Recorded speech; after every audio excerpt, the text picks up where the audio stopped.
All right, what's good, boys and girls, ladies and gentlemen, and the Carolina Panther fans everywhere? How y'all doing? Carolina Panthers got their first victory of 2015 NFL season. I knew that was going to happen, and I also knew it was going to be a defensive struggle. 20-9 was the final score. Let me throw you out to some game leaders. Passing yards, Cam Newton for Carolina, 18 for 31, 175 passing yards, 1 touchdown, 1 interception. Jonathan Stewart, 18 carries, 56 rushing yards. Ted Ginn Jr., 2 receptions, 54 yards. Now for Jacksonville Jaguars, Blake Bortles, 22 of 40, 183 yards, 1 touchdown, 2 interceptions. TJ Yeldon, 12 carries for 51 rushing yards. And I think I said Hearns, 5 receptions, 60 yards receiving. So, what I love about the game, hey, it was a defensive struggle, a little defensive battle, and Carolina's defense stepped up without Luke Kuechly, which he was knocked out of the game due to a concussion. Some people say it was a stinger, but the minute he lowered his head, I knew right there it was a concussion because he was wobbly. He couldn't get up. He got knocked down a couple times. So, yeah. Pretty scary stuff. But we'll see if he's going to play next week in a home opener against the Houston Texans. Josh Norman got a pick 6. What was it? The Panthers defense did their thing. You know, without Luke Kuechly, they had 65 total yards allowed, 4 sacks, 5 sacks overall, 2 interceptions. Like I said, pick 6 for Josh Norman and a diving interception for Thomas Davis Sr. Charles Johnson did his thing. Mario Addison came to play. Love it. Love every bit of it. Now, what I didn't love was the offense. I mean, it felt like it was the same old story. Injected this year, what we saw with the preseason, where the wide receivers for the Carolina Panthers just be dropping footballs left and right. I mean, Ted Ginn Jr., man, come on, wide open. Should have caught the ball. You got to have it. But I know there's some people out there, including the national media, going to put that on Cam. Because, you know, the throwing mechanics and everything, a little touch, blah, blah, blah, blah, blah. But still, Ted Ginn Jr. should have caught the ball. It was a blown coverage. No excuses whatsoever. All right? So, the running game was average. The offensive line, they were okay. Michael Orr, oh my goodness.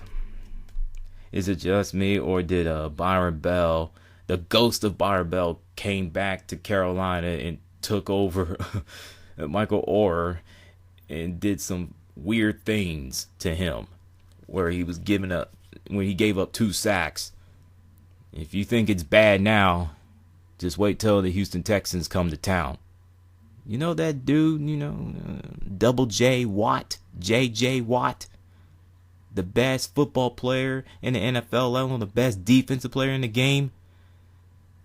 I know he's rubbing his hands, licking his lips, and he's like, okay. That's how they get down. Oh, I'm gonna have some fun with the Panthers offensive line. And I hope and I'm praying that the Panthers offensive line find a way to show up in that game next Sunday. That's all I'm asking. So, before I get to the Houston Texans game, also what I didn't love, the officiating, my goodness. Not only they screwed the Jacksonville Jaguars couple of penalties, not a couple times. They screwed the Panthers, the block in the back, which that was a bogus call. And don't even get me started on the Greg Olsen offensive pass interference. Oh, he grabbed him. I'm like, where? He barely touched him. And one more thing before I move on. Can we please get rid of Rondé Barber? Please, just do that. If I hear this man, if I even look at his name, this man's name, and he's calling Carolina Panthers game, I don't know what I'm going to do. I really don't. People say, oh, he's not that bad. Oh, yes, he is. This is the same guy who thinks that the Pittsburgh Steelers and the Baltimore Ravens play in the AFC East division. I am not making this up. NFL, Fox Sports, do something. Get anybody but Rondé Barber. Look, I could tolerate Troy Aikman. I could tolerate Joe Buck. I could tolerate anybody. Hell, bring in Erin Andrews. Well, she's a sideline reporter, excuse me. Just bring in anybody. Hell, get that woman, Dr. Jen Welter, who coached for Arizona Cardinals and she got let go. Just bring her in. Do something. Bring in anybody but Rondé Barber. Please. Thank you. Now I got that off my chest.